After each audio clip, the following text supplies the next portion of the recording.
There is no charge for awesomeness. G'day gang, Ed here again, and it's day 5. Now, today we've been talking about content, and in the previous videos you've been shown various ways to find content. Now, I'm going to show you, once you've got that content, how we can repurpose that and use it and make it your own. I've entitled this presentation, How to Become a Newsmaster, because it's a bit like the role that was coined some years ago. Basically, being a newsmaster means somebody who gathers and aggregates news about your particular topic from all different sources and makes it available on your blog. Now, this is a really handy service, and I know I use plenty of them. One that comes to mind immediately is a blog called Mac Rumors, which I am a daily attendee at. And the thing is, it doesn't generate one single piece of its own original content, but instead actually comments on other content from around the web and serves a really great service by aggregating that and publishing all these different sources on various Macintosh news and rumors. So I'm going to show you a couple of my favorite techniques today for doing that, and also just sort of getting into the habit of collecting things, because often these things come in spurts. In other words, you get the inspiration for a particular article or content for your blog, or you found a piece of content, and I just want to show you how to capture that as well. So let's go to the video and we will show you the way to become a news master and make content your own. Okay, so here we are. You might be familiar with this. I hope you're familiar with this. This is Google Reader, the thing that runs my life, the way and reason, if you will, that I can stay ahead and up to date with what is going on in my various worlds of guitar and internet marketing and fashion. The newsreader is what keeps me current and keeps me on the go. Now, the guys will have been, we've obviously been using vintage electric guitar as our major phrase, because that would be unfair of me to do, because I could rattle off content off that like the top of my head. I want to take you back. You'll recall way back in day 1, I got you, when you first started looking at niche ideas, to start getting some feeds and putting them into your Google Reader. Now, I want to show you how I use those, and if you recall, I used crochet as a term just to come up with something. I was stuck, you know. What could I do? Now, I swear, I do not know anything about crochet. I've certainly never participated in crochet. Maybe it was once, but I was young and I needed the money. But apart from that, I've really never ever done crochet, and so I wanted to use that as my examples rather than vintage electric guitar, because I could do that in my sleep. So I've just actually recently refreshed my Google Reader, so a lot of my articles are blanked out. So I wanted to show you something that was really, really cool inside of Google Reader, and another reason why I think it's really superior in terms of the various blog readers that are out there, because it uses Google search technology behind it. So for example, all I have to do is go up into the little search area here, type crochet. Now you can see I've got different items. You can see I can choose all items, just items that I've read, which is really handy for if you remember different things. Starred items where you've starred them, shared items where you've shared them, friends shared items, or indeed notes that you've made. You can also just look in particular folders as well, and of course I have the crochet folder. I'm sure crocheting is not a word, but anyway, we'll go with that.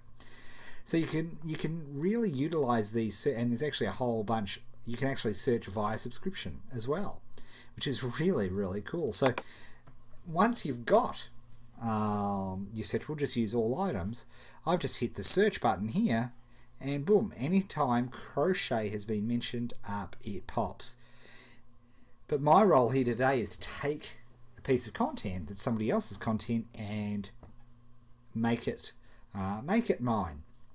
And the easiest method I know for doing that is the attribution method. So you make it very clear that you are commenting on somebody else's article, and I think this is the easiest, best way to do it. So I'm just going to start having a look here. Let's have a look through here. So you can see it's even picked up where somebody else has commented on my post in Twitter, because that's come through our friend feed as it happens. Here we are. A champ takes on crochet. Let's have a look. So here we are.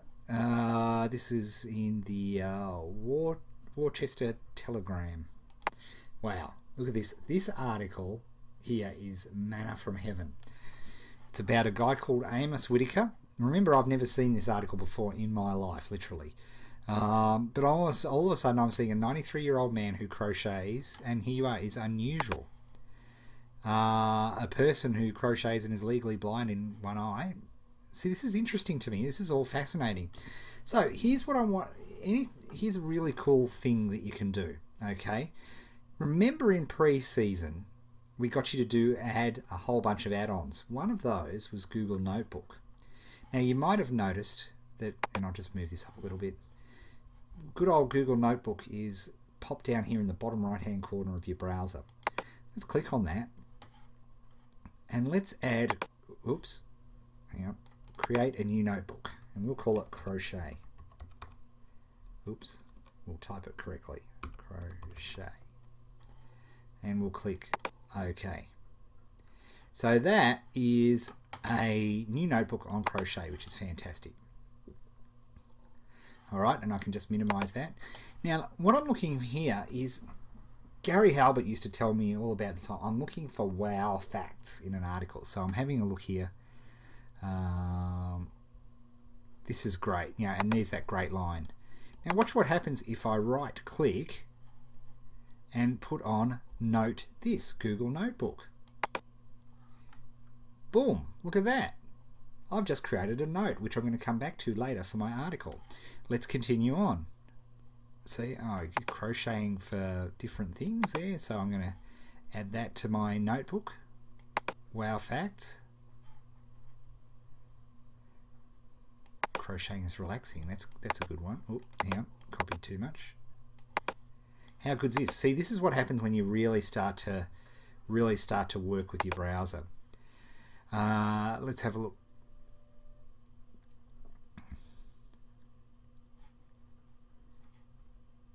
Oh wow, look at this. This is nice. Making blankets for Ethiopian. So this is all fantastic. Let's open this up into a full. Okay, so so you can see here, each one of these quotes is all there, plus the link to that particular article. So for me, when you're creating an article to try come up with something fresh, as I say, the number one way I think is to take your impressions of that article and add those on top of some choice quotes, and then attribute the article as well, because that's very important. Attribution is what makes the world go round. You don't lose anything by trying to pretend that somebody's, you shouldn't pretend somebody else's article is your own. Why not attribute? So it just makes it simple. Okay, let's have a look. I'm going to type this up, and then I'm going to talk to you at various points while I'm typing it up to show you how it all works. Okay, I'm just using simple text edit on the Mac. You can use anything you like. You could use a Google Doc actually if you wanted to as well. That would be another way to do it. I'll just use my text edit. Okay, so let's go. So I think the art of crochet. Now, of course, when I'm looking at a headline for any particular, if I was doing this for Vintage Electric Guitar, I'd be trying to work Vintage Electric Guitar, my phrase, into the headline. In this case, I don't have a specific phrase, but I want to make sure I put crochet in the phrase. So again, the first paragraph, the opening paragraph, I just want to give my impressions, and got to sort of put myself in the place of being an enthusiast for crochet. Okay, so I have just typed out a little article, perfect for a blog, all around the topic of crochet, got a lot of mentions of crochet. Honestly, reading back, it probably makes me hurl a little bit, but that's fine. It's for the crochet biz. And you just need to do as well as you can do. People obsess over writing, and you shouldn't. Because the strength of the story is the wow fact about this guy Amos. And the fact he's a 93-year-old male who does crochet. It does the work for you, and that's what I mean by looking out for wow facts. So I've just put together an article here. You can see I've taken bits that I copied out from the notepad and a couple of quotes, and then I've put in a link to the actual story so that people can get that. Perfect blog fodder, perfect content, and you can see how I've taken just one newspaper article and turned it into my own content for my own blog. Now, of course, there were heaps. There was 31 different articles, so I've got heaps of content to work with. Now, you need to go and find your content, start reworking it like I've suggested, and you'll be on your way. So we want a few of them by the end of the day. Go to it. There is no charge for awesomeness.